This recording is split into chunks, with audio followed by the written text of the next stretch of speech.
Nous allons voir ce soir qu'Auguste Rodin et son œuvre ont pu faire de l'ombre à d'autres artistes, comme par exemple Camille Claudel. Alors Camille Claudel et Auguste Rodin entament une relation amoureuse vers 1884, et cette relation, plutôt tumultueuse, prend fin vers 1893.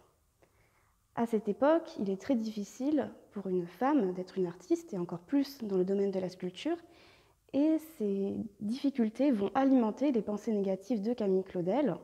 Et notamment, elle va penser qu'Auguste Rodin freinait volontairement son évolution artistique.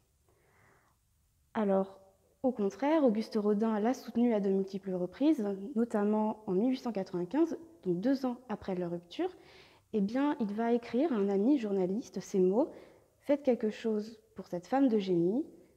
Le mot n'est pas de trop que j'aime tant pour son art. » Cependant, et on va le voir, il aurait aussi entravé sa carrière. Alors nous sommes ici devant l'Âge mûr, donc une des sculptures les plus emblématiques de l'art de Camille Claudel. L'Âge mûr fut commandé en 1895 et exposé en plâtre en 1899.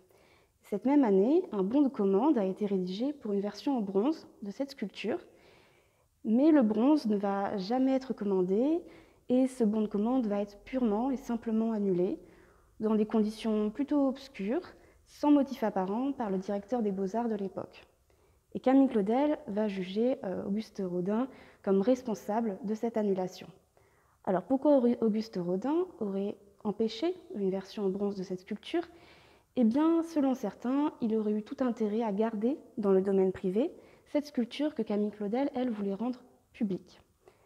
Nous avons en effet 2 interprétations pour cette sculpture. La première est plutôt autobiographique. Nous aurions alors la jeune femme qui représenterait en réalité Camille Claudel, donc implorant, à genoux, tendant les bras vers un homme, plutôt d'âge mûr, qui lui représenterait Auguste Rodin, et qui serait emporté par une femme beaucoup plus âgée, au visage assez émacié, qui elle représenterait Rose Beuret, la compagne de toujours d'Auguste Rodin. Auguste Rodin a d'ailleurs refusé de quitter Rose pour Camille Claudel.